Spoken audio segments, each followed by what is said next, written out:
અને વોરમ બુલેટિનની શરૂઆત કરીએ મહત્વપૂર્ણ સમાચારથી। બુલેટિનની શરૂઆત કરીએ તો રાજ્યમાં આજે પણ અલગ અલગ જિલ્લાઓમાં વિરોધનો વંટોળ જોવા મળ્યો છે। અલગ અલગ જે સંગઠનો છે તે પોતાની પડતર માંગોને લઈને વિરોધ નોંધાવી રહ્યા છે। તેમાં ખેડૂતો, માલધારીઓ, વિદ્યા સહાયકો, અધ્યાપકો અને કર્મચારીઓ આવી ગયા છે। રાજ્યમાં વિધાનસભા ચૂંટણી ટાણે વિરોધના વંટોળ ઉઠ્યા છે, જેમાં કિસાન સંઘ, માલધારી સમાજ, વિદ્યા સહાયકો, અધ્યાપકો તેમજ સરકારી કર્મચારીઓ પોતાની પડતર માંગોને લઈને વિરોધ પર ઉતર્યા છે। કિસાન સંઘ દ્વારા ખેડૂતોના પડતર પ્રશ્નો મુદ્દે આંદોલન કરવામાં આવી રહ્યું છે, તો માલધારીઓ રખડતા ઢોર અને તબેલાઓ પર બુલડોઝર ફેરવવાની જે કામગીરી છે તેનાથી રોષે ભરાયેલા જોવા મળી રહ્યા છે। તેમજ વિદ્યા સહાયકો અને અધ્યાપકો પગાર અને કામ ઓછું કરવા સહિતના મુદ્દે વિરોધ કરી રહ્યા છે। સરકારી કર્મચારીઓ પણ પોતાની પડતર માંગણીઓને લઈને મેદાને ઉતરેલા જોવા મળી રહ્યા છે।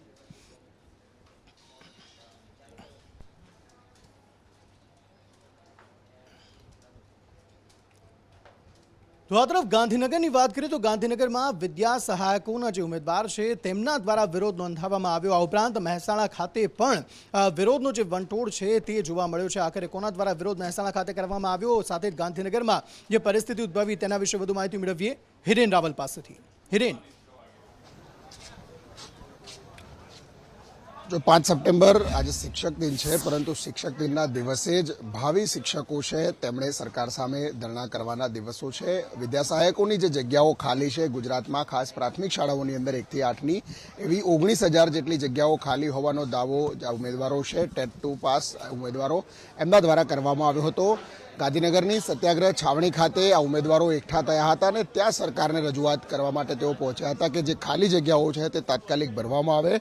2017 थी जे परीक्षा टेट 1-2 पास करीने बेसेला छे एवा उम्मीदवारोए विरोध कर्यो हतो। तो बीजी तरफ 2017 पछी एक पण वखत टेटनी परीक्षा, टाटनी परीक्षा फरीथी नथी लेवामां आवी, तो ए परीक्षा पण फरीथी लेवामां आवे, जेथी करीने 2017 पछी जे लोको अभ्यास करीने बहार आव्या छे एवा लोको पण सरकारी नौकरीमां, खास विद्या सहायकनी नौकरीमां अने आ प्रकारे शिक्षक बनवा माटे आगळ आवी शके ए प्रकारना 2 आंदोलन अलग अलग गांधीनगरनी अंदर देखाया हता। तो साथे LIC कर्मचारीओ छे तेमना पण કેટલાક પડતર મુદ્દાઓ છે, એ મુદ્દાઓને લઈ મહેસાણાની અંદર LICના કર્મચારીઓ છે તેમના દ્વારા વિરોધ પ્રદર્શન કરવામાં આવ્યું હતું। પરંતુ મહત્વનું, શિક્ષક દિવસના દિવસે જ ભાવિ શિક્ષકોએ પોતાના નોકરી માટે, શિક્ષક બનવા માટે સરકાર સામે આંદોલન કરવું પડી રહ્યું છે।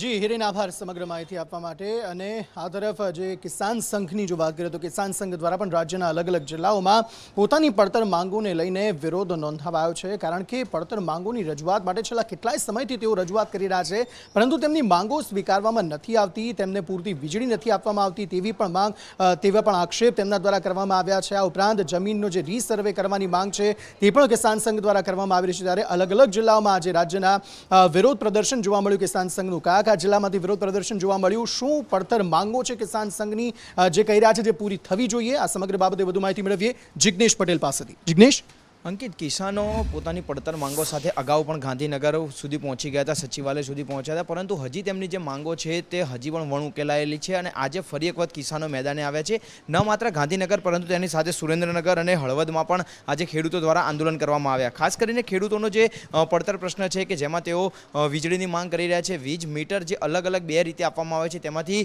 એક યોગ્ય નિર્ણય લઈ અને જે તેમની માંગ છે તે પ્રમાણેના વીજ મીટર આપવામાં આવે અને સાથે જ જે તેમની પડતર જે હજી સુધી વણ ઉકેલાયેલા પ્રશ્નો છે તેને લઈને તેઓએ આજે ગાંધીનગર ખાતે વિરોધ કર્યો હતો, જેમાં કિસાન સંઘની સાથે સાથે અન્ય લોકો પણ તેમાં જોડાયા હતા। જેમ કે ખાનગી આજે એક મોલ હતો તે બંધ રાખવામાં આવ્યો અને તેને સાથે એક દિવસ સુધી આ મોલ બંધ રાખી અને જે કિસાનોનું જે આંદોલન હતું તેમાં તે જોડાયા। કિસાન સંઘના જે આંદોલન હતું તેની અંદર તલોદ માર્કેટ યાર્ડ પણ જોડાયું હતું અને સજ્જડ બંધ રહ્યું અને સાથે 12 દિવસથી કિસાન જે માર્કેટ યાર્ડ છે તે બંધ રહ્યું છે અને તેની સાથે મોરબી, હળવદમાં પણ આવા 22 ગામના ખેડૂતો દ્વારા વિરોધ કરવામાં આવ્યો હતો। જી જિગ્નેશ, આભાર સમગ્ર માહિતી આપવા માટે। અને આ ગાંધીનગરમાં તો ખાસ બંધનું એલાન પણ કિસાન સંઘ દ્વારા આપવામાં આવ્યું હતું, જેને પણ સારો પ્રતિસાદ મળી રહ્યો હતો। જે વેપારીઓ છે તે પણ કિસાન સંઘ સાથે જોડાયેલા જોવા મળ્યા અને વિરોધ પાળ્યો હતો, બંધ રાખીને પોતાની જે ધંધા રોજગાર છે તે બંધ રાખીને સમર્થન આ બંધને આપ્યું હતું। આ ઉપરાંત રાજ્યની વાત કરીએ, રાજ્યની રાજનીતિની વાત કરીએ તો ડ્રગ્સ મામલે અત્યારે ગુજરાતની રાજનીતિ ગરમાયેલી જોવા મળી રહી છે। રાહુલ ગાંધી એક તરફ ગુજરાત પ્રવાસે છે અને ગુજરાતમાં ડ્રગ્સને લઈને તેમણે નિવેદન આપ્યું છે કે ગુજરાત જે છે તે હવે ડ્રગ્સનું હબ બની ગયું છે। બીજી તરફ હર્ષ સંઘવી સંઘવી ગૃહ રાજ્યમંત્રી છે તેમના દ્વારા પણ વળતા પ્રહારો કરવામાં આવ્યા છે। રાહુલ ગાંધી જ્યારે ગુજરાત પ્રવાસે છે ત્યારે ગુજરાતમાં ડ્રગ્સ જે છે તે ખુલ્લેઆમ વેચાઈ રહ્યું છે, ડ્રગ્સ વારંવાર પકડાઈ રહ્યું છે અને ડ્રગ્સના દૂષણને ડામવા માટે સરકાર નિષ્ક્રિય હોવાનું રાહુલ ગાંધી કહી રહ્યા છે। બીજી તરફ જે ગૃહ રાજ્યમંત્રી હર્ષ સંઘવી છે તેમણે પણ રાહુલ ગાંધી પર આકરા પ્રહારો કર્યા છે।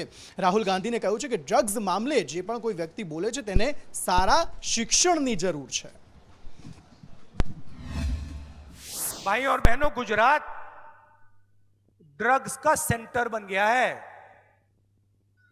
ड्रग्स का सेंटर बन गया है और सारे के सारे ड्रग्स इसी मुद्रा पोर्ट से निकल रहे हैं, मगर आपकी सरकार यहां पे कोई कार्रवाई नहीं कर रही। मैं आपसे पूछना चाहता हूं, कार्रवाई क्यों नहीं हो रही है, क्या कारण है? ગુજરાત પોલીસે ડ્રગ્સની વિરોધમાં એક લડાઈ હાથમાં લીધી છે અને એવો હલ્લાબોલ બોલાવ્યો છે કે ગુજરાતે છેલ્લા 11 મહિનામાં 5,000 કરોડથી વધારેનું ડ્રગ્સ પકડ્યું। બે વિદ્યાર્થી એવા છે કે જેમને ગુજરાતથી હંમેશા તકલીફ જ હોય। હવે એ બે વિદ્યાર્થીના શિક્ષકોને આપણે શોધીને કહેવાનું કે એમને ફરી બોલાવીને એમને શિક્ષણ જરૂરથી આપો કે આ ડ્રગ્સ પકડાયેલું નહીં, પકડેલું ગણાય। મેં આજે જાણી જોઈને આ વાત નીકાળેલી કારણ કે શિક્ષકો જ આ કહી શકે સાચી વાત। અને આજે જ એક વિદ્યાર્થી ગુજરાતમાં આવ્યા ને એમ કે છે, હવે એ વિદ્યાર્થીની તો વાત જ ન થાય કારણ કે એ વિદ્યાર્થી એવા છે કે લોટ બી લીટરમાં વેચે છે। હવે એ વિદ્યાર્થીને હું કહેવા માંગુ છું કે ગુજરાત સરકારે, ગુજરાત પોલીસે આ ડ્રગ્સ કઈ અમદાવાદ, સુરતના પોલીસ સ્ટેશનોમાં આવીને આ માફિયાઓ જમા નથી કરાવી ગયા।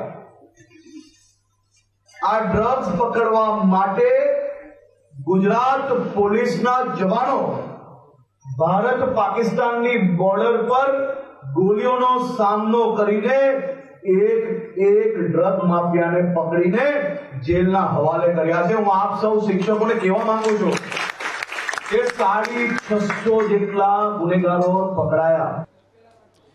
તો ડ્રગ્સ મામલે તો ગુજરાતમાં રાજનીતિ ગરમાયેલી જોવા મળી, વાક પ્રહારો જોવા મળ્યા। રાહુલ ગાંધીએ કંઈક કહ્યું, હર્ષ સંઘવીએ વળતો પ્રહાર કર્યો, પરંતુ આ તમામની વચ્ચે રાહુલ ગાંધી જ્યારે ગુજરાત પ્રવાસે છે ત્યારે ખેડૂતો માટે તેમણે કહ્યું કે 3 લાખ રૂપિયા સુધીનું દેવું જે છે તે ખેડૂતોનું માફ થઈ જશે જો કોંગ્રેસની સરકાર ગુજરાતમાં બની। આ ઉપરાંત ભારતીય जनता पार्टी पर તેમણે પ્રહારો કર્યા કે ભાજપની સરકાર ગુજરાતમાં સતત નિષ્ફળ ગઈ છે, યોગ્ય કામગીરી નથી કરી શકતી, ખેડૂતોને નથી સાચવી શકતી, લોકોને નથી સાચવી શકતી, લોકો માટે સારા કામ નથી કરી શકતી। આ તમામ વાક પ્રહાર રાહુલ ગાંધી દ્વારા કરવામાં આવે છે। આખરે શું કહ્યું રાહુલ ગાંધીએ, સાંભળી લઈએ।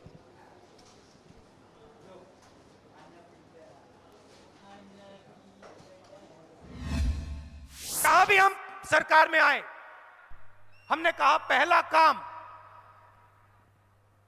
सरदार पटेल जी जो करते वो हम करके दिखाएंगे और हमने कर्जा माफ कर दिया। और यहां भी 3 लाख रुपए तक का कर्जा हम माफ करेंगे हर किसान का। क्रिकेट टीम में अगर एक प्लेयर फेल होता है, एक प्लेयर को हटा देते हैं। गुजरात की सरकार की जो टीम है उसमें एक प्लेयर को नहीं, पूरी की पूरी टीम को हटा के फेंक दिया। मतलब ये जानते हैं कि पिछले 5 सालों में इन्होंने गुजरात के लिए कुछ नहीं किया, सिर्फ भ्रष्टाचार किया है और गुजरात की जनता को यह सब दिख रहा है। તમારે કંઈક પ્રાપ્ત કરવું હોય, કંઈક મેળવવું હોય તો તમે ભગવાનને પ્રાર્થના કરો છો, ભગવાનનું નામ લો છો, તે બાબત સ્વાભાવિક છે, પરંતુ હવે તો રાજનીતિમાં પણ ભગવાનને લાવી દેવામાં આવ્યા છે। રાહુલ ગાંધીની સરખામણી શ્રી કૃષ્ણ સાથે કરી દેવામાં આવી। અલગ અલગ જે નેતાઓ છે તેમના દ્વારા પણ આ સમગ્ર મામલાને લઈને પ્રતિક્રિયાઓ આપવામાં આવી છે, પરંતુ કોણે આખરે રાહુલ ગાંધીની સરખામણી શ્રી કૃષ્ણ સાથે કરી? અલગ અલગ જે નેતાઓ છે તેમના દ્વારા શું પ્રતિક્રિયા આપવામાં આવી રહી છે, આ સમગ્ર બાબતે વધુ માહિતી મેળવીએ પ્રતીક જાદવ પાસેથી। પ્રતીક, અંકિત, સ્વાભાવિક વાત છે કે જ્યારે પણ સંકટ આવતું હોય છે ત્યારે સૌ કોઈ ભગવાનને યાદ કરતા હોય છે. અરવિંદ કેજરીવાલ હોય કે પછી કોંગ્રેસના નેતા, અરવિંદ કેજરીવાલે પણ દ્વારકા તેમની જે મુલાકાત હતી તે સમયે ભગવાન શ્રી કૃષ્ણને યાદ કર્યા હતા. અને હવે આજે જ્યારે રાહુલ ગાંધી અમદાવાદની મુલાકાતે આવ્યા હતા ત્યારે કોંગ્રેસના નેતા પ્રગતિ આહિર છે તેમણે રાહુલ ગાંધીની સરખામણી શ્રી કૃષ્ણ સાથે કરી હતી. તેમણે કહ્યું હતું કે રાહુલ ગાંધી કોંગ્રેસના શ્રી કૃષ્ણ છે અને હવે કોંગ્રેસની ડૂબતી નૈયાને તે જ પાર લગાવશે. ગુજરાતમાં કોંગ્રેસને સફળતા રાહુલ ગાંધી જ અપાવશે અને આ જ વાતને લઈને હવે વિવાદ સર્જાયો છે, કારણ કે રાહુલ ગાંધીને ભગવાન શ્રી કૃષ્ણ સાથે સરખાવવામાં આવે છે, જેને લઈને હવે કોંગ્રેસના આજે મહિલા નેતા છે પ્રગતિ આહિર તેમને લઈને પણ અનેક પ્રતિક્રિયાઓ આપી રહી છે. સાથે જ તેમણે કહ્યું હતું કે રાહુલ ગાંધી તેમણે કહ્યું હતું કે એક બે નેતાને જવાથી કોંગ્રેસ પાર્ટીને કંઈ જ ફરક નથી પડતો, કારણ કે કોંગ્રેસ પાર્ટી ખૂબ જ મોટી અને જૂની પાર્ટી છે. જ્યારે પણ આવું કંઈ થતું હોય છે, કોઈ પણ મોટી ઇવેન્ટ થતી હોય છે, કોંગ્રેસની કોઈ પણ મોટા નેતા આવતા હોય છે ત્યારે આ પ્રકારની ઘટનાઓ બનતી હોય છે અને એક બે નેતા જો કોંગ્રેસ છોડી દે તો તેનાથી કોંગ્રેસને કશું જ ફરક નથી પડવાનો. પરંતુ સૌથી મોટી વાત એ છે કે કોંગ્રેસના નેતા, રાષ્ટ્રીય નેતા રાહુલ ગાંધીને શ્રી કૃષ્ણ સાથે સરખાવતા હવે આ વાતને લઈને વિવાદ પણ સર્જાયો છે. જી પ્રતિક, આભાર સમગ્ર માહિતી આપવા માટે. અને કોંગ્રેસમાં સ્થિતિ અત્યારે એવી છે કે એક સાંધો ત્યાં 13 તૂટે, અને તેવામાં યુથ કોંગ્રેસના જે પૂર્વ પ્રમુખ છે વિશ્વનાથસિંહ વાઘેલા તેમના દ્વારા ગઈકાલે રાજીનામું આપી દેવામાં આવ્યું અને આજે જ તેમણે CR પાટીલ સાથે મુલાકાત કરી છે અને એ સ્પષ્ટ થઈ ગયું છે કે તેઓ ભારતીય જનતા પાર્ટીમાં કોઈ પણ સમયે જોડાઈ શકે છે. આ ઉપરાંત એને સિવાયના પણ મોટી સંખ્યામાં જે કાર્યકરો છે તેમના દ્વારા પણ ગમે ત્યારે કેસરિયા થઈ શકે છે. આ સમગ્ર મામલાને લઈને વધુ માહિતી મેળવીએ કશ્યપ પાસેથી. કશ્યપ, વિશ્વનાથસિંહ વાઘેલાએ રાજીનામું આપી દીધું છે અને તે સિવાય આજે વધુ એક રાજીનામું પ્રદેશ મહામંત્રીનું કોંગ્રેસમાંથી પડ્યું છે. એક તરફ રાહુલ ગાંધી અહીંયા ગુજરાત પ્રવાસે છે અને એવા જ સમયે બે યુવા નેતા છે તેણે કોંગ્રેસનો સાથ છોડી દીધો છે. વિનય સિંહ જે છે તેણે રાજીનામું આપી દીધું છે. એ સિવાય આ અગાઉ NSUIના પ્રદેશ સ્તરના હોદ્દેદારો અને નેતાઓ છે તેણે રાજીનામા ધરી દીધા હતા અને આ તમામ નેતાઓ અને કાર્યકર્તાઓ છે આવતીકાલે CR પાટીલની હાજરીમાં કેસરીયો ખેસ ધારણ કરશે. મહત્વની બાબત એ છે કે આગામી ચૂંટણીને હવે ગણતરીના મહિનાઓ બાકી છે ત્યારે એક બાદ એક નેતાઓના રાજીનામા પડી રહ્યા છે. બીજી તરફ વિશ્વનાથસિંહને લઈ અને ધારાસભ્ય ગ્યાસુદ્દીન શેખ તેના દ્વારા ગંભીર આરોપ તેના ઉપર લગાડવામાં આવ્યો છે કે કોંગ્રેસની વાતો છે તે વિશ્વનાથસિંહ લીક કરતા હતા અને જો તેણે રાજીનામું ના આપ્યું હોત તો પાર્ટી તેને સસ્પેન્ડ કરી દેતી. ત્યાં સુધીના આક્ષેપો છે તેની ઉપર કરવામાં આવ્યા છે. બીજી તરફ આ જે નેતાઓ કોંગ્રેસનો સાથ છોડી રહ્યા છે અને તે લોકો આક્ષેપ કરી રહ્યા છે કે જૂથબંધીના કારણે યુવા નેતાઓને સ્થાન નથી મળતું અને આ જે ચોક્કસ નેતાઓની જૂથબંધી છે તે જો યુવાઓને સ્થાન આપે, યુવાઓને સક્રિય કરે તો તે લોકોનું ખુરશી જોખમાઈ શકે છે અને પરિવારનું ભવિષ્ય જે છે તે અંધકારમય બની જાય અને તે લોકોનું ભવિષ્ય રાજકારણમાં ના રહે તેના કારણે થઈને યુવાઓને આગળ નથી આવવા દેવામાં આવતા. જી કશ્યપ, આભાર સમગ્ર માહિતી આપવા માટે. હવે કોંગ્રેસ જે છે તે પોતાની અલગ અલગ જે ચર્ચાઓ છે તેને લઈને પણ ચર્ચામાં રહે છે અને તેવામાં કોંગ્રેસની સ્ક્રીનિંગ કમિટીની જે બેઠક છે તે આજે મળનાર છે અને મોટી સંખ્યામાં જે નેતાઓ છે તે આ બેઠકમાં હાજર રહી શકે છે. આખરે કઈ બાબતોએ ચર્ચા કરવાની જરૂર કોંગ્રેસને અત્યારે લાગી રહી છે, કારણ કે સ્થિતિ એવી છે કે કોંગ્રેસના અનેક જે નેતાઓ છે તે પોતાનો પક્ષ છોડી રહ્યા છે અને તેવામાં અત્યારની સ્થિતિએ કઈ બાબતોએ ચર્ચા કરવાની જરૂર છે, આ સમગ્ર બાબતે વધુ માહિતી મેળવીએ મનીષ પાસેથી. મનીષ. અંકિત, રમેશ ચનિથલાની આગેવાનીમાં ગુજરાતના કોંગ્રેસના નેતાઓની એક બેઠક મળી છે. સ્ક્રીનિંગ કમિટીની આ બેઠક છે જેમાં કોંગ્રેસ નક્કી કરશે કે કયા મૂર્તિયાઓ જે છે આ વખતે 2022ની ચૂંટણીના મેદાનમાં હશે, કારણ કે ગુજરાત કોંગ્રેસમાં મૂર્તિયાઓની જે માથાકૂટ છે તે સૌથી મોટો વિષય રહેતો હોય છે અંકિત દર વખતે.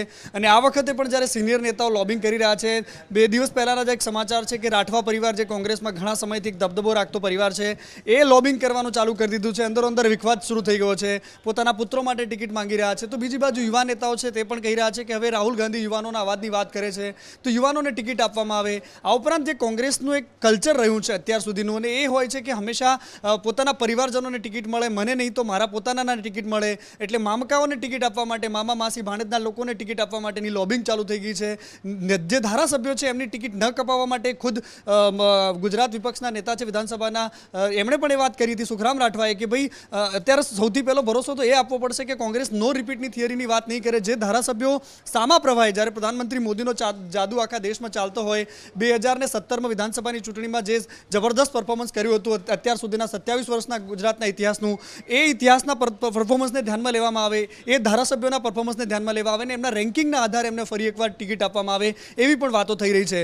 બીજી બાજુ રાહુલ ગાંધીના આજના ગુજરાત પ્રવાસથી કોંગ્રેસના નેતાઓમાં એક દોરી સંચાર, એક નવો જનસંચાર પેદા થયો છે, એક નવો પ્રાણવાયુ મળ્યો એ પ્રકારની વાતો થઈ છે. અને કોંગ્રેસે જે પ્રકારે વાયદાઓની જે લહાણી કરી છે, એક પછી એક વાતો રાખી છે, યુવાનોથી લઈને બેરોજગારોના મુદ્દા, રોજગારીના મુદ્દાને લઈને ખેડૂતો માટે ખાસ કરીને એક જે વાત કરી છે, એ તમામ મુદ્દાઓની સાથે ગુજરાત કોંગ્રેસ આ વખતે મેદાને જશે. પરંતુ સૌથી મોટો કોયડો જે દર વખતની ચૂંટણીમાં હોય છે અને આ વખતે રહેશે, અને એ છે કે મુરતિયાઓની ચકાસણી અને મુરતિયાઓની નક્કી કરવાની વાત.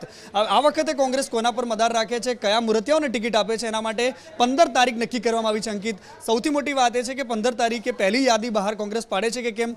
કારણ કે ગુજરાતમાં એક પાર્ટી નવી જે અત્યારે ગુજરાતમાં આવી છે, એણે અત્યાર સુધીમાં 19 જે મુરતિયાઓ છે એમના નામ રાખી દીધા છે. તેવામાં કોંગ્રેસ વહેલા નામો જાહેર કરીને એના તૈયારીઓનો એક પ્રોપર ગ્રાઉન્ડ મળી રહે, પ્રોપર તૈયારીઓનો સમય મળી રહે, એ જ મેથેમેટિક્સ સાથે આ વખતે 15 તારીખે પહેલી યાદી બહાર પડે તેવી વાતો ચાલી રહી છે. અંકિત. જી મનીષ, આભાર સમગ્ર માહિતી આપવા માટે. આ ઉપરાંત એક મહત્વપૂર્ણ સમાચાર મળી રહ્યા છે. બ્રિટનના નવા પીએમના નામની જાહેરાત થઈ ગઈ છે. શક્યતાઓ એવી હતી કે ઋષિ સુનક જીતશે, પરંતુ ઋષિ સુનક નથી જીત્યા. લીઝ ટ્રસ જે છે તે બ્રિટનના નવા પ્રધાનમંત્રી બન્યા છે. બ્રિટનને 81માં નવા પ્રધાનમંત્રી મળ્યા છે. આ સમગ્ર બાબતે વધુ માહિતી મેળવીએ સંવાદદાતા અજય યાદવ પાસેથી. જી અજય. अब ब्रिटेन की प्रधानमंत्री के बतौर चुन ली गई हैं। उनको 80,000 से ज़्यादा वोट मिले हैं और ख़ास करके 1,60,000 वोटर इसमें अपना इस्तेमाल किए थे कंजर्वेटिव पार्टी के लिए। जो प्रधानमंत्री के कैंडिडेट का चुनाव होना था उसमें 80,000 से ज़्यादा वोट लीज ट्रस्ट को मिले हैं। और ख़ास करके पहले राउंड की बात करें तो सबसे पहले बोरिस जॉनसन का सेक्स स्कैंडल में फंसने के बाद नए प्रधानमंत्री के चुनाव की प्रक्रिया शुरू हुई थी। 5 राउंड तक करीब 5 कैंडिडेट जो हैं वो लगातार एक दूसरे को पछाड़ते हुए नजर आ रहे थे। उनके लिए वोटिंग चल रही थी और उसी में ऋषि सुनक जो कि भारतवंशी हैं वो ब्रिटेन जो बोरिस जॉनसन है उनकी कैबिनेट में मंत्री भी रह चुके हैं। लिज ट्रस्ट जो कि विदेश मंत्री रह चुकी थी। इन दोनों के बीच फाइनल राउंड में मुकाबला था जिसमें जो ऋषि सुनक थे वो काफ़ी आगे चल रहे थे। लेकिन बाद में जब वोटर थे कंजर्वेटिव पार्टी के जो सपोर्टर्स थे वोटर्स थे उनके मेंबर्स की काउंटिंग शुरू हुई या कह सकते हैं वोटों की प्रक्रिया शुरू हुई, उसमें ऋषि सुनक जो है काफ़ी पीछे चले गए। खास करके लिज ट्रस्ट के बारे में अगर बात करें तो उन्होंने ये कहा है कि अगर वो प्रधानमंत्री बनती हैं तो जो ब्रिटेन में जो टैक्स है उसमें एक तरह से वो कटौती करेंगे। इसी तरह के कुछ वादे ऋषि सुनक की तरफ से भी किए जा रहे थे। लेकिन एक तरह से कह सकते हैं कि लिज ट्रस्ट ने ऋषि सुनक को काफ़ी पीछे छोड़ दिया है। 80,000 से ज़्यादा वोट मिले हैं। हालांकि इस बीच ऋषि सुनक का भी एक स्टेटमेंट आया है जिसमें उन्होंने ये कहा है कि अगर लिज ट्रस्ट जो है ब्रिटेन की प्रधानमंत्री बनती है तो उनके साथ वो काम करने के लिए तैयार है, पूरा सहयोग अपनी तरफ से देंगे। तो फिलहाल ये सेरेमनी की प्रक्रिया शुरू हो चुकी है और उसी में अनाउंसमेंट हुआ है और थोड़ी देर बाद उनको ब्रिटेन का जो प्रधानमंत्री के बतौर वो बोरिस जॉनसन से जाएंगे मिलने के लिए और आधिकारिक तौर पे वो ब्रिटेन के प्रधानमंत्री होंगे। जी अजय, शुक्रिया सारी जानकारी देने के लिए। आ तरफ अमदावाद महानगरपालिका द्वारा आज एक्शन टेकन रिपोर्ट जो है कोर्ट में रजू કરવામાં આવ્યો છે। રખડતા ઢોરોને લઈને આખરે મહાનગરપાલિકાએ સ્વીકાર્યું કે હા, શહેરમાં અનેક જગ્યાએ રખડતા ઢોરોની તકલીફ છે, જેના કારણે હવે કાર્યવાહી કરવામાં પણ આવી રહી છે। આ ઉપરાંત સાબરમતી આશ્રમ જેના નવીનીકરણ માટેનો પણ ચુકાદો જે છે તે આજે હાઈકોર્ટમાં આવવાનો છે। આ બંને બાબતે વધુ માહિતી મેળવીએ દેવાંગ પ્રજાપતિ પાસેથી। દેવાંગ। બિલકુલ અંકિત, આજે રખડતા ઢોરને લઈને હાઈકોર્ટની અંદર એક મહત્વપૂર્ણ સુનાવણી તેની અંદર અમદાવાદ મ્યુનિસિપલ કોર્પોરેશન દ્વારા એક્શન ટેકન રિપોર્ટ રજૂ કરવામાં આવ્યો તેને અને રિપોર્ટની અંદર તેમણે સ્વીકાર્યું, કોર્ટની સમક્ષ સ્વીકાર્યું છે કે અમદાવાદમાં 360 જેટલી જગ્યાઓ છે કે જ્યાં રખડતા ઢોરનો ત્રાસ છે। સાથે તેમણે તે પણ કહ્યું હતું કે અમદાવાદના તમામ વોર્ડ એટલે કે 48 વોર્ડ છે કે જ્યાં 24 કલાક ટીમ કામ કરી રહી છે। 360 જગ્યા પર સતત પેટ્રોલિંગ પણ કરવામાં આવી રહ્યું છે। સાથે જે વાત કરીએ તો હાઈકોર્ટની અંદર સુનાવણીની અંદર હાઈકોર્ટે તે પણ કહ્યું કે અમદાવાદ મ્યુનિસિપલ કોર્પોરેશનની સાથે સાથે અમદાવાદ પોલીસ કમિશનર પણ કહ્યું છે કે જે ઢોર પકડના ટીમ છે એએમસીની ટીમો જે લોકો પર જે હુમલા થઈ રહ્યા છે તેની સામે સોગંદનામું બનાવવામાં આવે। રખડતા ઢોર પર જે રખડતા ઢોરના માલિક છે તેની સામે ગુનો નોંધવામાં આવે, તેની સામે પાસા હેઠળની કાર્યવાહી કરવામાં આવે। આ તમામ પ્રકારના મુદ્દાઓને લઈને હાઈકોર્ટે ટકોર પણ કરી છે।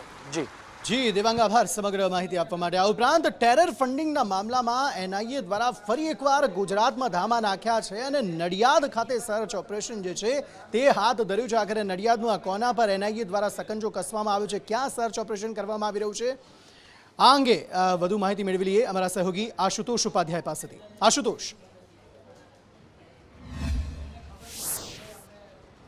જેમ કે ગુજરાતમાં ટેરર ફંડિંગ મામલે જે છે એનઆઈએ તપાસ જે છે તેનો ધમધમાટ શરૂ કર્યો છે અને મોડી રાત્રિ જ નડિયાદમાં એનઆઈએ દ્વારા સર્ચ ઓપરેશન જે છે તે શરૂ કરવામાં આવ્યું છે. ક્રિષ્ના હિંગવાડા ને ત્યાં જે છે તે દરોડાની કાર્યવાહી અને સર્ચ ઓપરેશન ચાલુ છે. તો બીજી તરફ અસ્મા અબ્દુલ પઠાણના ઘર તેમજ જે ઓફિસ આવેલી છે ત્યાં પણ એનઆઈએનું સર્ચ ઓપરેશન જે ચાલુ છે અને સમગ્ર જે ડ્રગ્સ મામલો જે સામે આવ્યો હતો કચ્છમાંથી તેનો ઉપયોગ જે છે ટેરર ફંડિંગ માટે થતો હોવાનું સામે આવ્યું છે અને આશરે 500 કરોડ રૂપિયાનું ડ્રગ્સ જે છે તેમાં ઝડપાયું હતું. જી આશુતોષ, આભાર સમગ્ર માહિતી આપવા માટે. સમાચારો તરફ આગળ વાર કરીએ તો ઝારખંડમાં વિશ્વાસ મત આખરે હેમંત સોરેને જીતી લીધો છે. વિશેષ સત્ર આજે બોલાવવામાં આવ્યું હતું અને 48 ધારાસભ્યોના સમર્થન સાથે ફરી એકવાર મુખ્યમંત્રી પદ પર યથાવત રહેશે હેમંત સોરેન. આ સમગ્ર બાબતે વધુ માહિતી મેળવીએ अजय यादव पास थी. अजय. देखिए अंकित, झारखंड के मुख्यमंत्री हेमंत सोरेन के ऊपर जो संकट गहरा रहा था, खास करके उनके मुख्यमंत्री पद को लेकर के, वो अभी फिलहाल खत्म नहीं है. लेकिन इस बीच उनकी तरफ से एक राजनीतिक स्टंट जरूर खेलने की कोशिश की गई, जिसमें हेमंत सोरेन की तरफ से विश्वास मत हासिल करने के लिए आज विधानसभा का विशेष सत्र बुलाया गया था, जिसमें 81 सदस्यों के बीच 48 सदस्यों का समर्थन हेमंत सोरेन सरकार को मिला हुआ है. और इस तरह से हेमंत सोरेन ये साबित करने में सफल रहे हैं कि अभी भी उनकी सरकार के ऊपर कोई संकट नहीं है.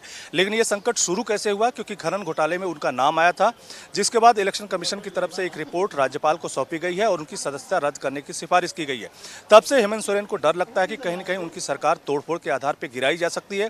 और इसी को लेकर के उनके विधायक जो हैं रायपुर के एक रिसोर्ट में ठहरते हैं, एक होटल में ठहरते हैं और उसके बाद वहीं पर लगातार डेरा जमाए हुए थे. इस बीच भारतीय जनता पार्टी जरूर अटैक करके कहती थी कि हेमंत सरकार जो है वो अल्पमत में है और कहीं न कहीं उसी का बहाना बनाते हुए आज विश्वास मत हासिल करने की कोशिश की गई है.